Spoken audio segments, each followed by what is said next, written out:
introduce to you, who has stood for small government, low taxes, less spending, and rational regulation in Minnesota. Not exactly as conservative as Mississippi. That's why we're all so fond of and proud of the great job done by the governor of Minnesota, Tim Pawlenty.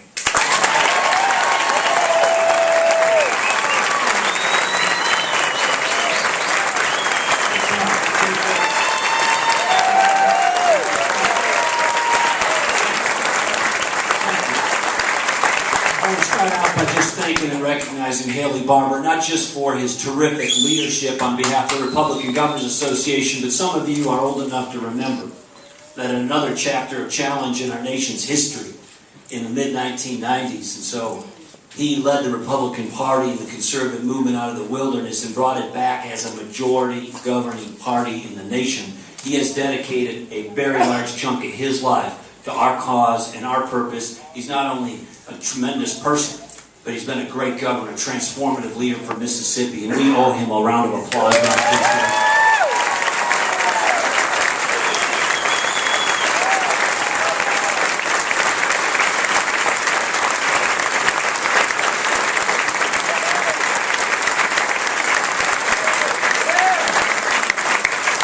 I got a couple quick questions for you. You want more jobs in Ohio? Yeah! You paying enough taxes? Yeah! You think government should live within its means? Yeah! You gonna vote for John Kasich and Mary Taylor? Yeah! Alright, that's a better future for Ohio right there. I want to share with you though one other question. You had enough of bailouts? Yes! Me too, but it seems like everybody wants a bailout these days. I mean, I met with this female leader the other day. She was in charge of a very large enterprise, a global enterprise involved in trade and commerce and lots of big issues, lots of big activities. And she came in and she said, Governor, we're in trouble and we need help. And I said, well, what's the matter? Tell me about it. She said, well, we're in debt up to our eyeballs. Our balance sheet is a mess. Nobody is buying what we're selling.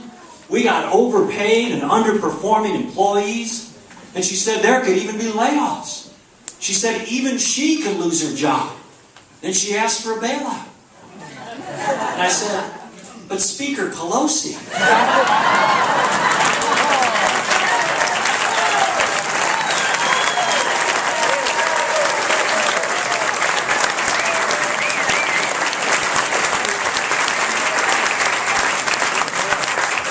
We're not doing those anymore. It's a new day in America, a new day in Minnesota. Now, I want to share with you something that I know is on your heart, that you see in your fellow citizens here in Ohio, we see in New Jersey and all over this country. We know that people want a good quality of life. They want to take care of their families. They want to be able to live their version of the American dream. But in order to do that, they need a job.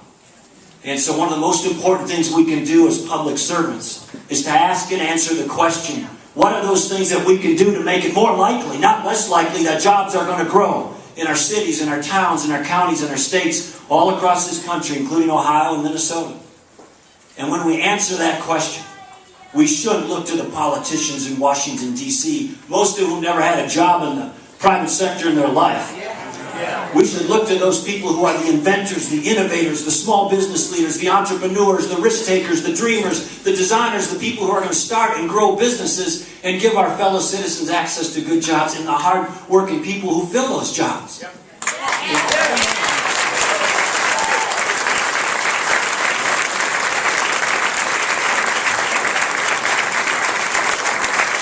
When you ask those folks, well, what's most on your mind? What's concerning to you? What can we do to help? You know what they say? They say, Governor, or soon-to-be Governor, or soon-to-be Lieutenant Governor, please make the load lighter. Don't make it heavier. Please do things to encourage what we want to do. Don't do things to discourage it. Please make sure that you're giving us confidence, not taking away our confidence. And I had lunch the other day with a 35-year-old entrepreneur. He said, Governor, I'm just sitting on the sidelines because I got money I could invest, but I don't want to invest it into this environment because this president and this Congress don't even understand, much less respect entrepreneurs and small businesses in this country.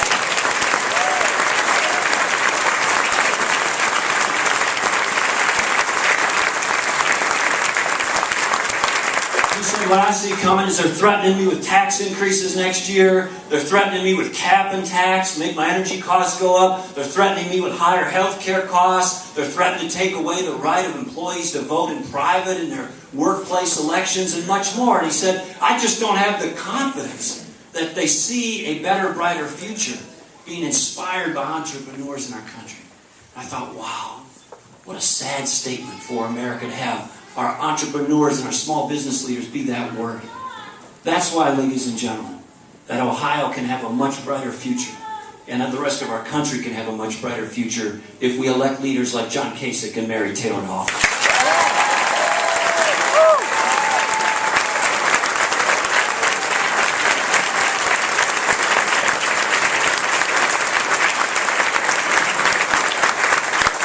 Now, it's getting hot in here and time is short, so I want to just net it out for you. You know, there's a lot of great policy things and issue things that we could talk about, and you can spend a lot of time studying these things, and I hope you do. You know, if you got time, you can stay up and watch some great cable TV shows, or if you got time, you can go to some seminars or some conferences. If you got time, you can read some journals and continue to read books, and I encourage all of that. But if you're busy, I'm just going to net it out for you. Here's all you need to know, really, about reforming government in the United States. Go to a wedding. In fact, go to 2 weddings. Go to one wedding where there's an open bar, and go to another wedding where there's a cash bar. People behave very differently at the open bar. It's time to tell the Democrats we're closing down the open bar.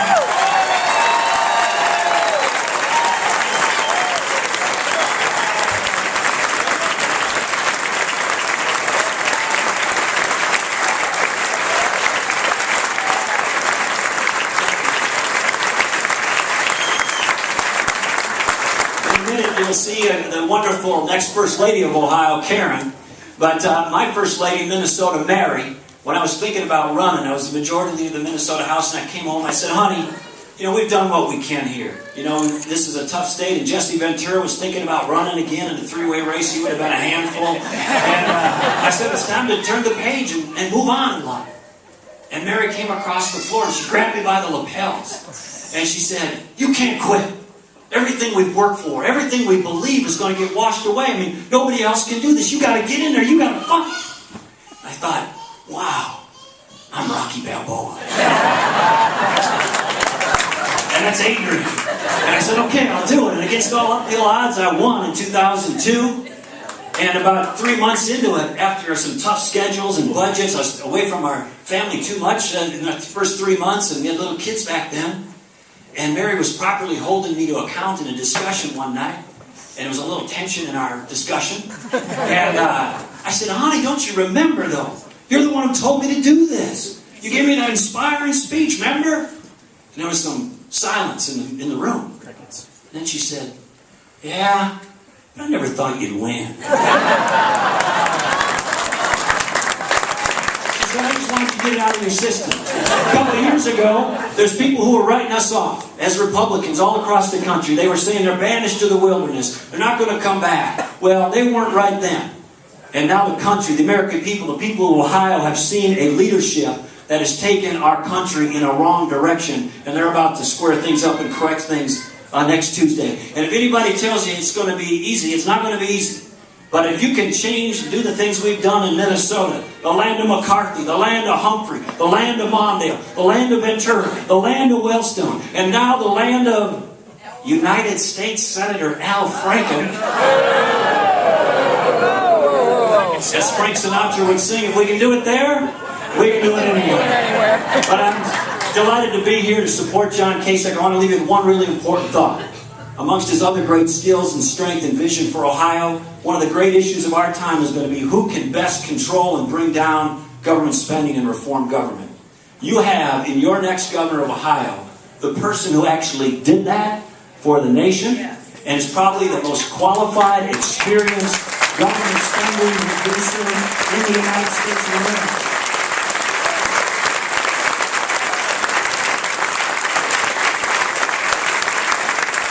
You all know the story. In the mid-1990s, first time, or one of the few times in the modern history of the country, the budget got balanced. Guess who did that? Guess who did that? John Kasich, is the chairman of the Budget Committee of the United States Congress. So he is one of these politicians who doesn't flap his jaw, give pretty speeches. He actually gets it done. John Kasich walks the walk. And that's a great segue to our next speaker. Chris Christie is a fabulous governor for New Jersey. And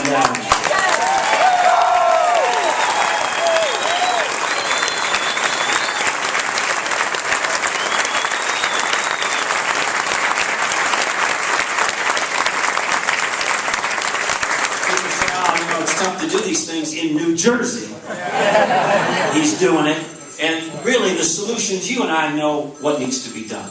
These things have been talked about and debated enough. You know, the white papers have been drafted, the seminars have been held. We know what needs to be done for the country. So the question isn't what needs to be done. The question is, do we have leaders who are going to go to Washington and to their state capitals and have the fortitude to actually do it? Chris Christie is a star. He has walked into an incredibly difficult environment. He has looked the interest groups right in the eye and said, it's your time to back down. Chris Christie has the fortitude to pass down